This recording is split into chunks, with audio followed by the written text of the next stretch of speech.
more about Donald Trump's victory, what to expect in his administration. Joining us now, Congressman Adam Schiff. He's the top Democrat on the House Intelligence Committee. Congressman, thanks for joining us. Thanks, Wolf. So Donald Trump says he wants to get together with Republicans, Democrats, and independents. Are Democrats ready to work with President-elect Trump right now? Are you? I am ready to work with him, and I think Democrats are as well. I think we'll bear very much in mind what Secretary Clinton said, that we ought to go into this with an open mind. And as the president said, this is all about what's in the national good. We have to try to find a way to bridge the divide. We have to find a way to grapple with some of the challenges that we have here at home and abroad, and that really requires us to work together.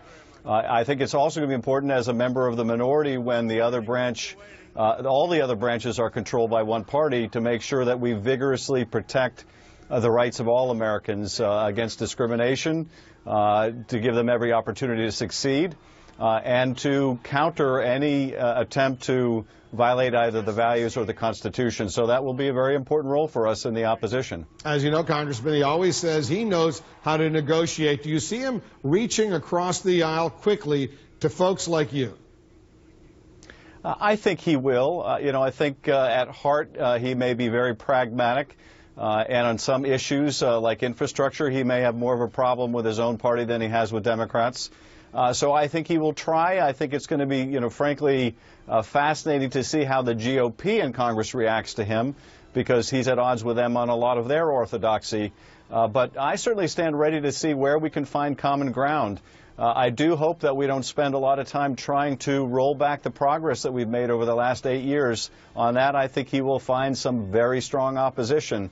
But there ought to be ways to work together to move forward.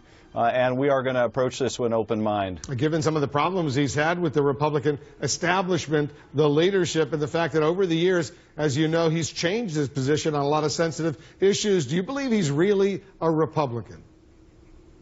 I don't know what he is really. I think you're right. If you look over the years, his positions on things, even that are normally ones of great conviction, have been very malleable. So I don't think we know at all what to expect. And, I'm gravely concerned, as you know, Wolf, about his foreign policy and national security ideas. I'm terrified that the Kremlin finds his election something to applaud. That's a very disturbing prospect to me. What does that mean in terms of our NATO allies? What does it mean in terms of maintaining the pressure on Russia to get out of Ukraine, to abide by the Minsk Accords, to stop bombing civilians in Aleppo? A lot of profound questions. How much of what Donald Trump was saying was election posturing, and how much does he really believe? None of us have any way of knowing at this point. As you know, he's vowed to diminish the U.S. commitment to NATO. If the NATO allies don't pay more money, he's vowed to renegotiate NAFTA or simply get rid of it. Also wants to get rid of the Iran nuclear agreement. He says Iran, from his perspective, they will break that agreement. He really has various views that you totally disagree with in a Trump presidency. So how are you going to deal with him on those sensitive issues? Well, I'm hoping that when he comes to understand a lot of the difficulties and complexities with what he has proposed as a candidate, he'll understand this is not so simple. The Iran nuclear agreement, for example, was an agreement that was reached not only between the United States and Iran, but many other countries as well, and has had the effect of rolling back Iran's nuclear program. So let's say we somehow annul it, or say we're not going to abide by it. What does that mean when Iran then starts to turn back on its nuclear program in a mad dash to move forward? That is a pretty terrifying prospect as well. So it's easy to make these pronouncements, like his pronouncement about repealing Obamacare and replacing it. But as of this point, he's never had to say what he would replace it with. And what do you do when you essentially kick 20 million people off their health insurance plans? So, again, these have made good electioneering slogans. In fact, they've made winning slogans. But whether they can be translated productively into action, I think he's going to find that's entirely problematic and would be really a disservice to the country. The Defense Secretary, Ash Carter, has urged a peaceful transition of power. He ordered everyone at the Pentagon today, military and civilian employees, I am committed to overseeing the orderly transition to the next commander-in-chief. Do you think Trump has a plan to defeat ISIS, or do you see the U.S. military in the first 100 days? He says he's going to listen to some of the generals, but when it comes to ISIS, you've heard him say several times he knows more about defeating ISIS than the generals do. I have to hope that this was, frankly, election posturing. And we have to hope that we have a president, frankly, that has the humility to know that he doesn't know everything and can rely on people that have expertise and draw on it and know when to go with one opinion, when to accept the validity of the underlying arguments that are made by the military or civilian leadership within the Pentagon. We hope that he has both that humility and that judgment.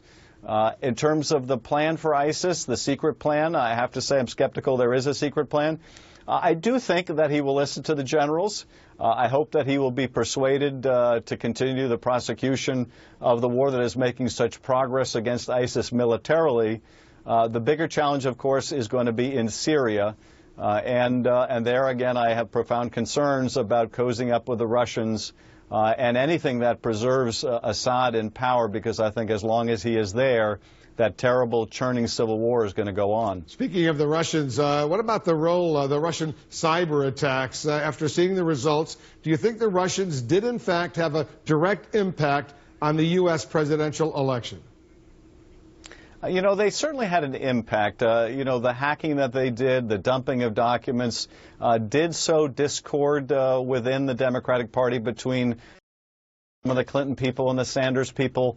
So it had an impact. Did it have a dispositive impact? I'll leave that to the experts to analyze and determine. But it certainly had an influence. I hope that, frankly, that Mr. Trump will listen to the intelligence professionals when they talk about Russia's role in that. It was very disturbing to me that even after getting briefed, he denied Russia's complicity. That said to me that he may be willing to deny even sound intelligence and expertise when it contradicts his personal interests, and that is not a quality we want to see in a president of the United States. So he will have to be briefed. He should be briefed. He will know the dearest and closest held secrets of the country, because he will need to know them to satisfy his constitutional duty to protect the country. And we have to all hope and pray that he can maintain the sanctity of that information, but also have the good judgment to know how to rely upon that information and that expertise. Yeah, starting today, he gets that presidential daily brief, the most sensitive national security information, the most highly classified information. He'll get it on a daily basis. One final question, Congressman, before I let you go. Who do you think the leader of the Democratic Party is right now? Well, Nancy Pelosi is our leader in the Congress, and I think she does a fabulous job. I tell you, she is among the toughest and smartest people I've ever worked with, and I'm only sorry that she won't have another tough, smart woman in the White House to work with. But she's been an extraordinary leader for us. This was a tough election at a time when the outsiders really prevailed. And notwithstanding, I think, having a superb and really the most superbly qualified candidate for president in my lifetime, it didn't prove to be enough, at least not in terms of the Electoral College. It was enough with the popular. Congressman Adam Schiff of California, thanks very much.